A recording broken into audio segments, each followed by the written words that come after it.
의사라고 하는 제목으로 함께 말씀을 드리도록 하겠습니다.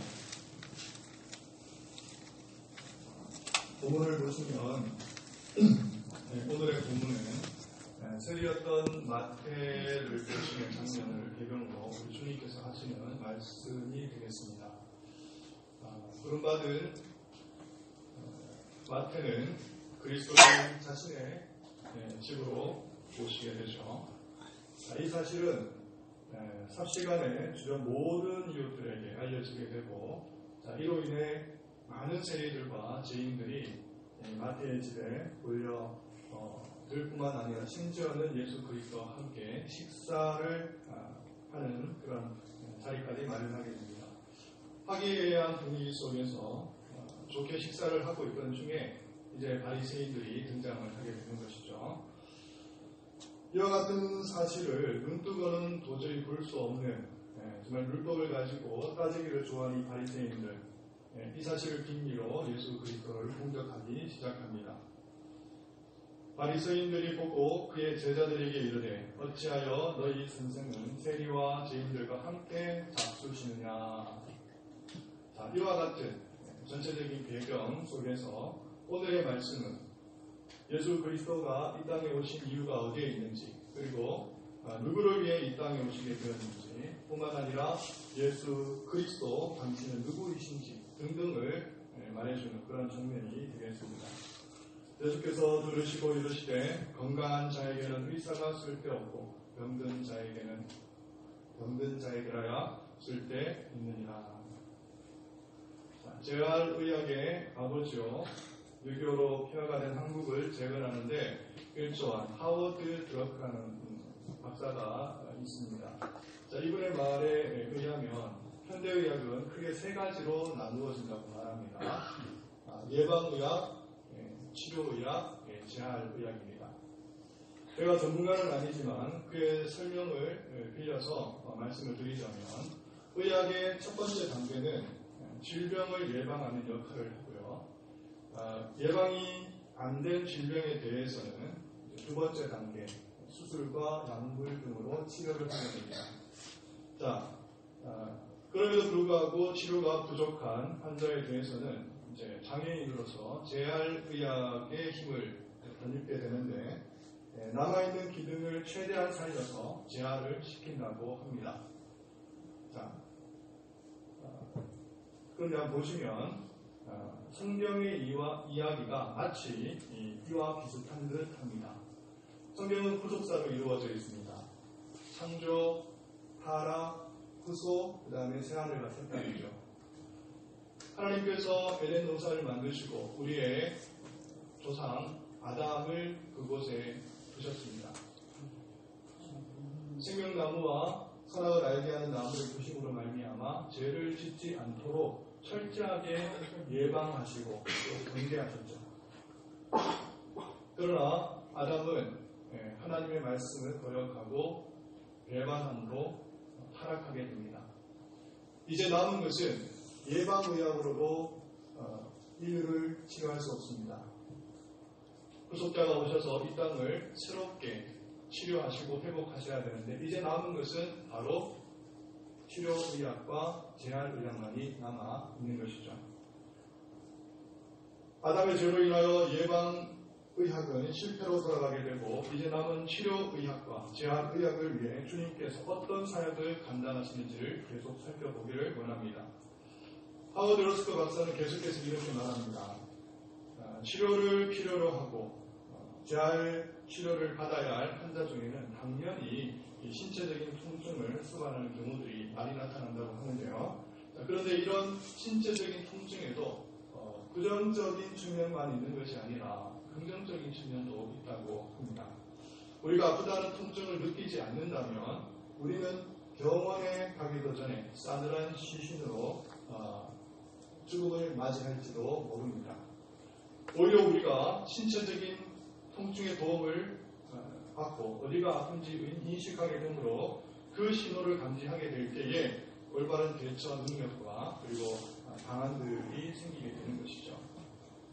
이와 같이 하나님께서는 신기하게도 우리 몸 곳곳에 신경이라고 하는 복잡한 구조를 두심으로 우리의 아픔을 곧 위기를 선천적이고도 자연스럽게 감지하게 하심으로 우리가 병으로 인하여 고통 당하기 이전에 의술을 통하여서 치료를 받게 하시는 놀라우신 하나님의 은혜를 경험하게 되는 것입니다. 자, 이 세상은 병들어 죽어가는 영혼들로 가득합니다. 허다한 사람들의 영혼이 죄라고 하는 질병으로 신음하고 있습니다. 하지만 이들 전부가 자신의 질병을 인식하고 있는 것은 아닙니다. 우리의 육체에 신경이라고 하는 것을 두셔서 통증이라고 하는 것을 감지하게 하시듯이 하나님께서는 우리 영혼에 양심이라고 하는 것을 두셔서 우리의 영적인 질병을 인지하도록 하셨음에도 불구하고 대부분의 사람들은 자신의 비참이 무엇인지 이로 인한 영혼의 고통이 무엇인지 전혀 느끼지 못하고 살아갑니다. 한마디로 영적인 문둥병에 걸려있는 것이죠. 우리의 피부는 우리의 세포는 그야말로 영적인 불감증에 걸려 어떤 제약에도 통증을 느끼지 못하고 반응하지 못하고 살아갑니다.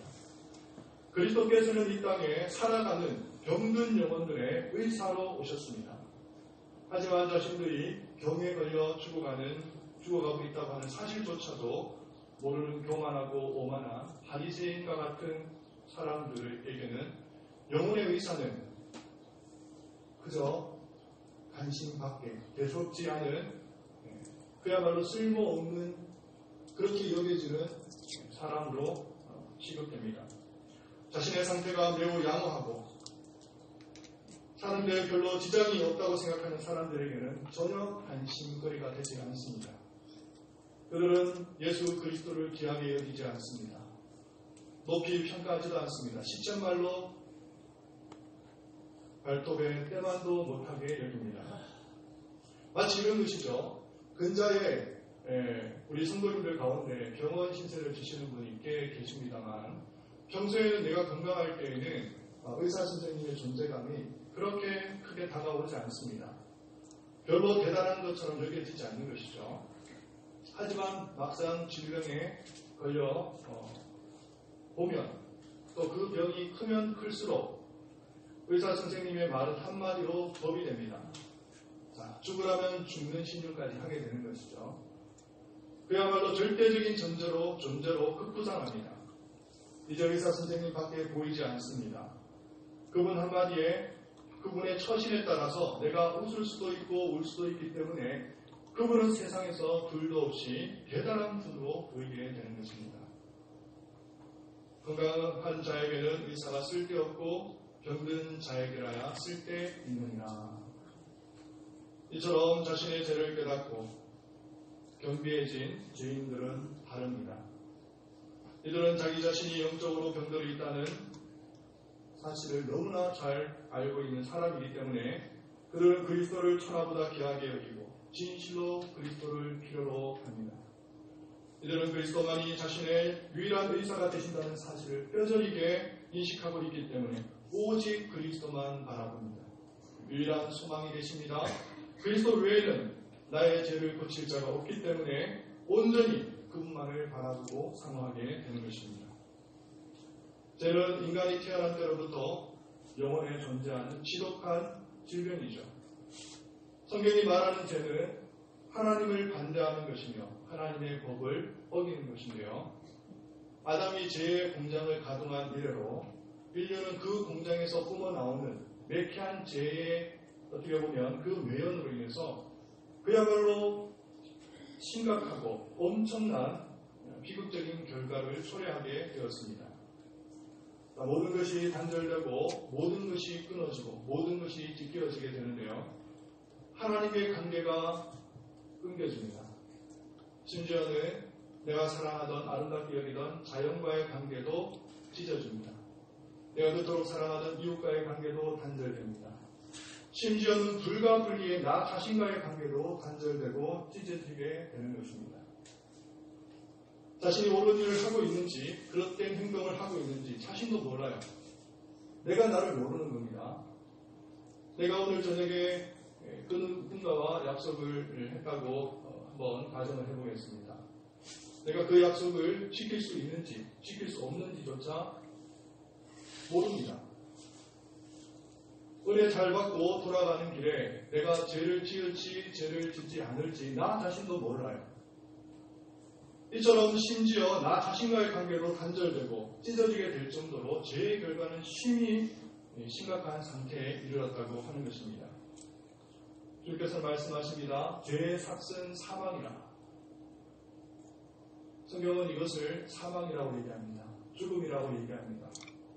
이 죄의 대가가 얼마나 처참하냐 하면 죄를 지은 것으로 그 삭을 물어야 되는데 대가를 지불해야 되는데 그것이 다름 아니라 죽음이라고 하는 것입니다.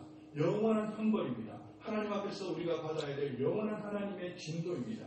영원한 불입니다. 이 엄청난 어마무시한 대가를 우리는 죄를 지음으로 말미암아 지불해야 하는 것입니다. 그런데 한번 생각해 보겠습니다. 누가 감히 죄책을 물으시는 하나님 앞에서 하이 그 어떤 존재가 이 일을 제기할 수 있단 말입니까? 그는 세상을 만드신 창조주 하나님이십니다. 뿐만 아니라 이 우주 만물을 창조하셔서 뿐만 아니라 이 땅을, 하늘을, 우주를 다스리시고 통치하시는 통치가 있습니다. 뿐만 아니라 마지막 날에 주께서 재림하시는 그날에 우리의 행한 대로 갚아주시는 심판주가 되십니다. 그런 세상의 법을 제정하신 입법부의 수장이시고 법을 집행하시는 행정부의 수반이실 뿐만 아니라 법을 판단하시는 사법부의 재판관이신 것입니다.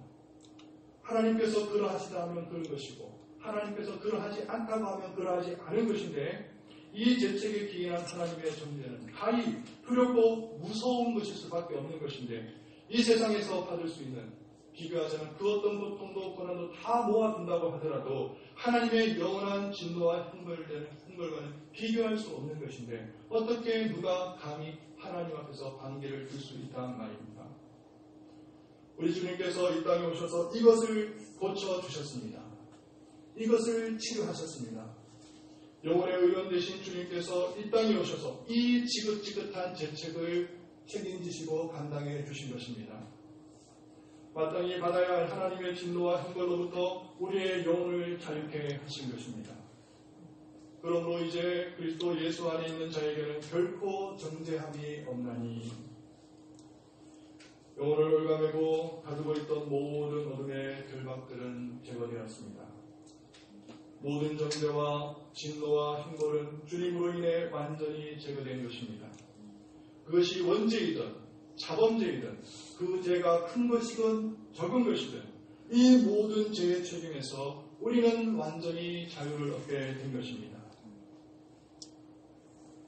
하나님의 은혜가 아닐 수가 없습니다. 아담이 죄의 공장을 가등한 이래로 죄의 공장에서 뿜어나오는 불꽃 가운데 이제 두 가지가 있는데 하나가 해결되었습니다. 하나는 죄책. 이제 죄의 공장에서 또 하나의 굴뚝이 남아 있는데요. 그것은 바로 다른 아닌 죄의 오염이라고 하는 굴뚝이 되겠습니다. 죄인들에게 이 또한 매우 치명적인 질병이 아닐 수가 없는데요. 자, 죄의 오염이라고 하는 것은 인간의 본성이 죄 때문에 부패하게 되는 것을 말합니다. 이는 인간의 육체와 영혼이 죄의 지배 아래 영향을 받게 되므로 가진 영혼의 기능들이 마비되는 것을 일컫습니다. 영혼의 청명이 무뎌지고 그 양심은 둔감하게 됩니다. 아무리 선하고 좋은 일을 하고 싶어도 스스로의 의지로는 힘도 쓰지 못합니다. 온갖 감정과 정서는 뒤죽박죽 뒤엉켜져 있습니다.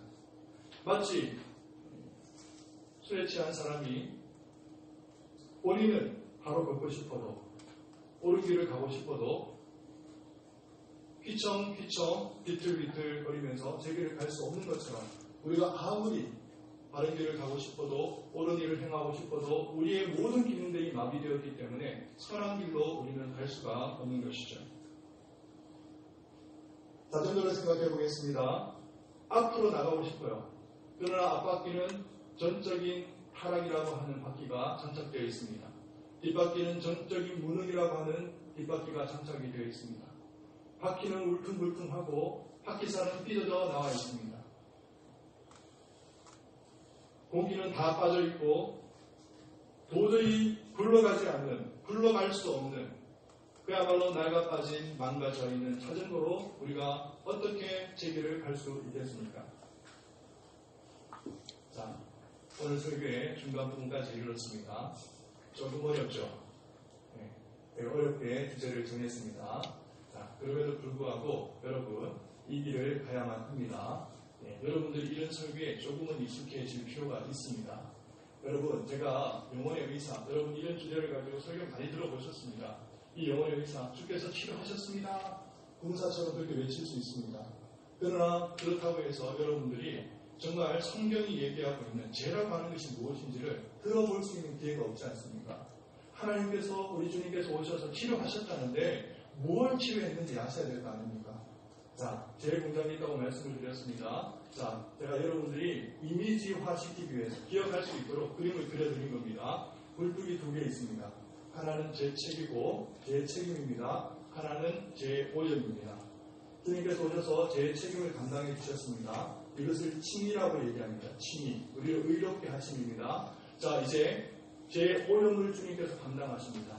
마비되었던 기능들이 이제 풀려지고 생기가 돋고 이제 힘을 얻고 생명을 얻습니다. 이 일을 통해서 어떤 일들이 벌어집니까? 거룩을 이루어가는 것입니다. 성화를 이루게 되는 것입니다. 자, 조금 쉽지만은 않은 그런 말씀이고 또 그런 주제이지만 여러분들이 집중해서 이제 반 왔습니다. 이제 반 가시면 됩니다. 여러분들 집중해서 말씀을 들어주시기를 바랍니다. 자, 그렇습니다. 자, 이런 자전거를 가지고 이토록 망가진 영혼을 그 누가 고칠 수가 있다는 말입니까? 그 누구도 이 질병을 치유할 수 없습니다. 오직 그리스도만이, 오직 주님만이 이 질병을 치유하는 줄 믿습니다.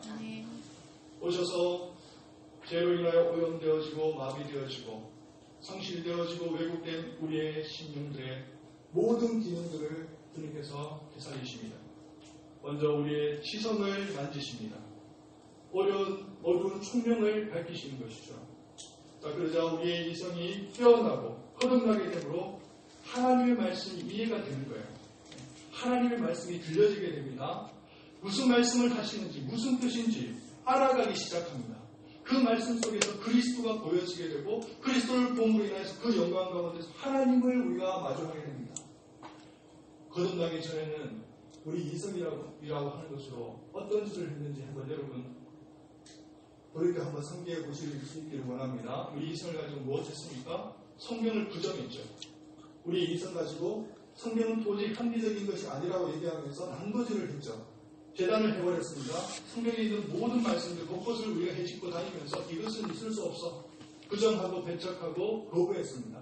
하나님은 단지 공상일 뿐이고 상상일 뿐이고 단지 우상일 뿐이라고 얘기하면서 우리가 했던 그 이성으로 하나님께서 이 이성을 거듭나게 하시자 놀라운 일을 벌이시는데 이 이성을 가지고 하나님을 경배하고 하나님을 찬양하도록 하나님께서 기둥을 완전히 회복시켜 주셨던 것입니다.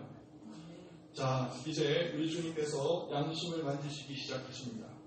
죄로 오염된 양심은 더러워지고 부패하여서 자기가 뭘 해야 할지도 몰라요. 자기의 직무가 무엇인지 자기의 역할이 무엇인지 도저히 알지 못하는 이 양심이 주님 앞에 거듭나게 되어지자 이제 이 양심은 더욱더 부드러워집니다. 예민해져요. 그리고 민감하게 되는 것입니다. 하나님의 말씀이 이전에는 바로 옆에 있다고 할지라도 양심의 가치를 느끼지 못하던 양심이 이제는 아주 작은 일에도 사사로운 일에도 수치심을 느끼고 부끄러움을 느끼면서 영혼을 책망하고 영혼을 찌르면서 본연의 역할을 감당하게 되는 것입니다. 내 영혼의 파수꾼으로 경찰관으로 때로는 보안관으로 검찰관으로 통행물진 활동을 하게 되는 것입니다.